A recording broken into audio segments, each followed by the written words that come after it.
नमस्कार। कोरोना काल में आप सभी ने अपना ध्यान रखा होगा और आप पूरे परिवार से ठीक होंगे। इस कोरोना लॉकडाउन ने सबसे ज़्यादा नुकसान जो किया है, वो स्टूडेंट्स का किया है। सारी शिक्षण संस्थाएँ बंद हैं और पीढ़ियाँ की पीढ़ियाँ जब भविष्य में एनालिसिस करेंगी तो देखेंगे कितनी सारा नुकसान हुआ है। 2-2 3-3 साल पीछे चले गए हैं बच्चे। और उन्हीं स्टूडेंट्स में सबसे ज़्यादा नुकसान हुआ है जो नव प्रवेश करने होने वाले बच्चे थे, जो मातृभाषा सीखने वाले थे, लिखना और पढ़ना सीखने वाले थे, उन बच्चों का सबसे ज़्यादा नुकसान हुआ है। आज की इस वीडियो में मैं आपके साथ में एक छोटा-सा कुछ ट्रिक्स बच्चों को किताब पढ़ने के लिए किस प्रकार से सहायता हो सकती है, वो आपके साथ शेयर करूँगा। तो आइए चलते हैं। देखिए, बच्चे को सबसे पहले हम लिखना सिखाते हैं तो सबसे पहले स्वर और व्यंजनों का हम ज्ञान कराते हैं। उसके ज्ञान के बाद में स्वर और व्यंजन जब हम बच्चा सीख जाता है, तो उसके बाद में उस स्वरों की मात्राओं का ज्ञान कराते हैं, स्वर, व्यंजन। और तीसरा पॉइंट आता है, हम पॉइंट नंबर डाल देते हैं, स्वरों की मात्रा, यानी कि प्रोनाउंसिएशन होगा, उच्चारण होगा, उसकी साइन। इन 3 चीज़ों का जब बच्चे को ज्ञान हो जाता है, तो उसके बाद में ही बच्चा किताब पढ़ना शुरू करता है। तो बच्चा बोलना तो 2.5 साल, 2 साल, 3 साल की उम्र से बच्चे बोलना शुरू कर देते हैं, बहुत अच्छी मातृभाषा बोलने लग जाते हैं। 3.5 साल की आवाज़ आप उम्र तक आते थे, बहुत अच्छी आवाज़ में बातचीत करना शुरू कर देते हैं। तो उनको पढ़ना कैसे सिखाया जाए, तो मैं आपको बताता हूँ। अगर आपने ये सारी चीज़ें अगर बच्चे को सिखा दी हैं, स्वर और व्यंजन, इनमें भी बच्चा कई बार बोरियत होने लग जाता है, तो इंटरेस्टिंग तरीके से तो हम पहले स्वरों की बात कर लेते हैं। बच्चे को हम शुरू से ही सबसे पहले हम इंटरेस्ट पैदा करने के लिए बच्चे को ए, नार, आ, आम ये चीज़ें सिखाते हैं। तो जब बच्चे को पढ़ना सिखाना हो, तो बच्चे को सीधा बोलना सिखाइए। ए, आ, ई, ई, उ, ऊ, ए, ऐ, ओ, औ, अंग, अः। सबसे पहले बच्चे को ये जब किताब पढ़ने की स्थिति में बच्चे को लाना है, तो सबसे पहले तो ये चीज़ छोड़ दीजिए बच्चे के साथ में कि बच्चा इनको एन आर आ आम ई इमली लगातार बोलता रहे। उसको डायरेक्ट पहचान करना सिखाइए, उसको जीभ उसकी साफ करवाइए, उसका उच्चारण साफ करवाइए, उसको डायरेक्ट बोलना सिखाइए। इनकी लगातार प्रोनाउंसिएशन के बाद में बच्चा लगातार इनके बारे में सीखेगा, इनको लगातार साफ बोलना सीखेगा बच्चा, तो उसके बाद में ही बच्चा इनकी मात्राओं को ज्ञान कर पाएगा। दूसरा काम अपने को करना है, इनकी मात्राओं के बारे में ज्ञान देने की बात। बच्चे को इनकी मात्राएँ सिखाई जाए। ए की मात्रा को बच्चे को बताइए कि ए जो है हर व्यंजन में मिला हुआ है। जैसे हम कै, ए बोलेंगे, चाहे ख बोलेंगे, चाहे कोई भी व्यंजन का उच्चारण करें, चाहे वो ठ का करें, सभी व्यंजनों के अंदर ए पहले से जुड़ा हुआ है। कि ए की कोई मात्रा न हो करके अपने आप में ए हर व्यंजन के साथ में आवाज़ के साथ, इसीलिए इनको स्वर का नाम दिया गया। स्वर का मतलब होता है आवाज़, कि आवाज़ कैसे निकल रही है, ध्वनि कैसे निकल रही है। तो ए सभी व्यंजनों के अंदर पहले से जुड़ा हुआ है। ये मूल रूप से जो व्यंजन है वो हलंत इनके लगा होता है, आधा व्यंजन होता है, और जब ए इन्हीं में जुड़ता है तो ये पूरा का पूरा। तो बच्चे को बताइए कि ए की अलग से कोई मात्रा नहीं है, फिर इनकी मात्राओं का ज्ञान कराइए। आ, ई। अब मात्राएं लगाना जब आप बच्चे को सिखाएं, तो उसी समय उनको पेन रखना सिखाइए कि मात्रा बच्चे को लगानी कैसी है। इस तरीके से रोटेट करते हुए लगानी है, बच्चे को इस तरीके से रोटेट करते हुए लगानी है, या इस तरीके से नीचे आनी है, फिर इस तरीके से आनी है। ये चीज़ें अगर बच्चे को बचपन से ही सिखाई जाएगी, तो उसकी ज़िंदगी भर के लिए प्रैक्टिस होती है कि मात्रा लगाने का सही तरीका क्या है। तो उसको बताइए।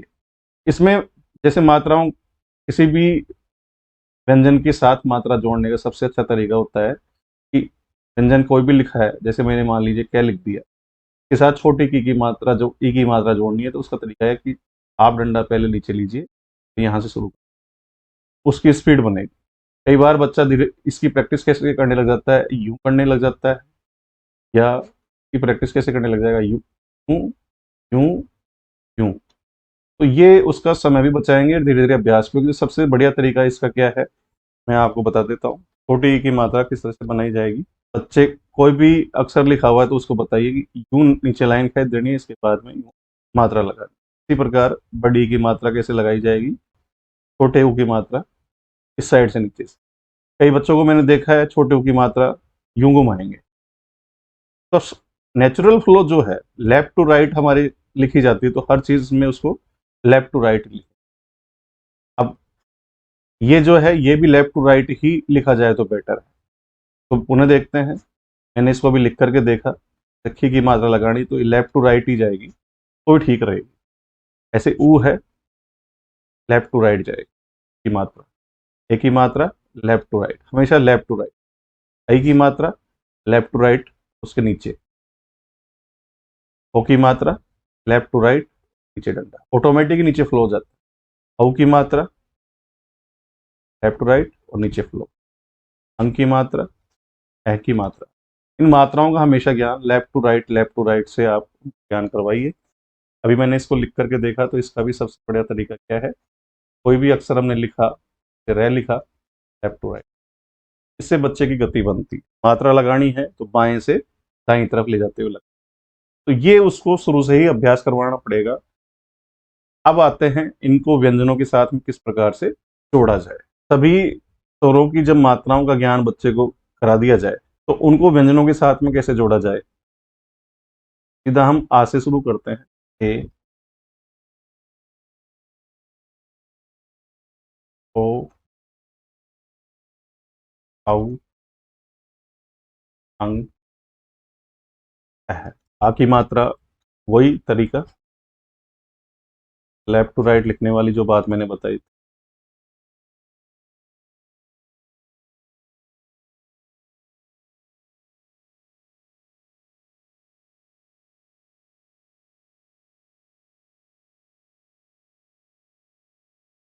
अब बच्चे को जब बार खड़ी का अभ्यास करवाते हैं तो हम उसको वही कै का फर्स्ट लाइन से सिखाते हैं। अगर बच्चे ने व्यंजन अगर क्रम से सीख लिए तो बार खड़ी जरूरी नहीं है वो क्रम से ही सीखे। हम बच्चे की जीभ साफ करवाएं, उसको जोर जोर से बोलना सिखाएं। जैसे हमने चेक की लाइन बोलवाई है, उसको बच्चे को बार बार जितना प्रोनाउंसिएशन कराएंगे तो उसकी जीभ साफ होगी।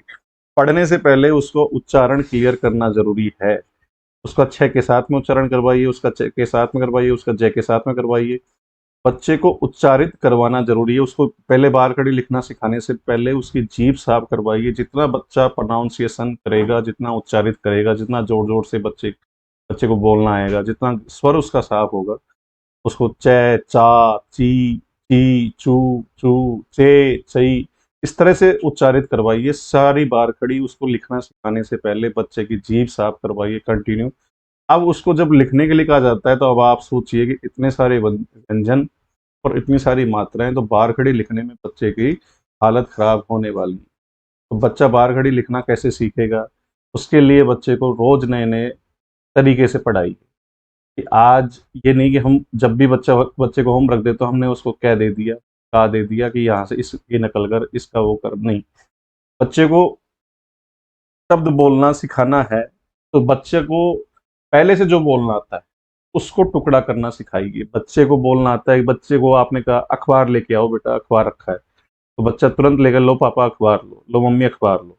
तो बच्चे ने अखबार बोला तो बच्चे से कहिए कि बेटा अखबार शब्द को टुकड़ों में बोले।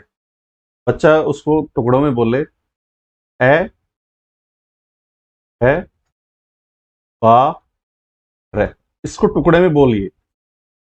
हम बच्चे को इसको हमें ये नहीं कह रहा कि हक ला करके बुलवाना है, बच्चे को तोड़ करके बोलना सिखाइए। सबसे पहले बार खड़ी में कि वो पहले बच्चा बोले ए, है, बार।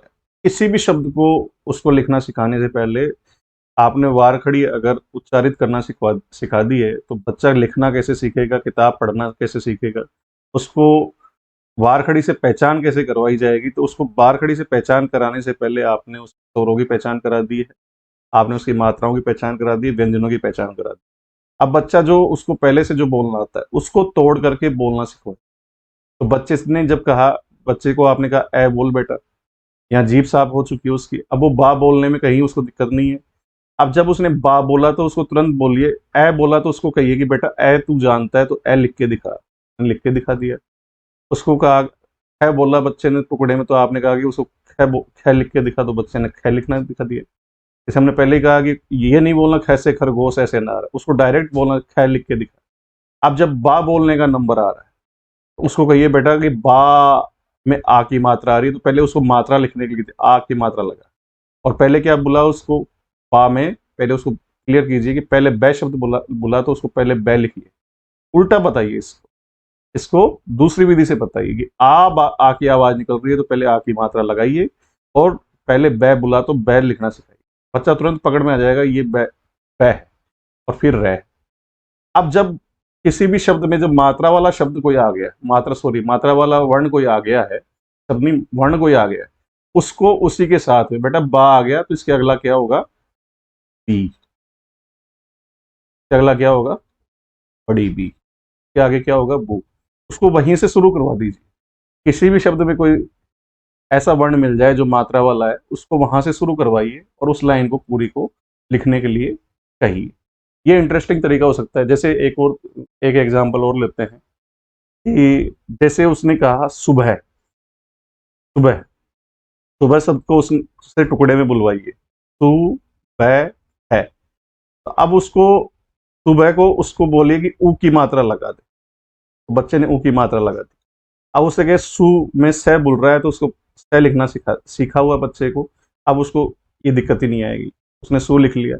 और बै उसको बोलना, आपने टुकड़े में बोलना सिखाया तो बै उसको बोलना सिखा दिया है, आपने उसको बोलना सिखाया हुआ है, तो उसने जो उसने बोला वो चीजें उसने लिख दी। अब जैसे सु का आता है, तो हम उसको सा से शुरू ना करें, उसको कहें कि यहाँ से आगे शुरू करना है, पहले का नहीं लिखना है, सु के बाद में सु से।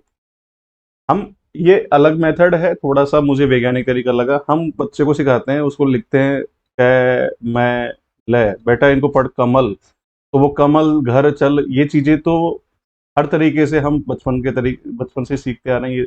अगर आप इस तरीके से एक बार प्रैक्टिस करके देखिए, बच्चे का इंटरेस्ट बनेगा, बच्चे टीवी से दूर होंगे और नए तरीके से भी सीखने को मिलेगा।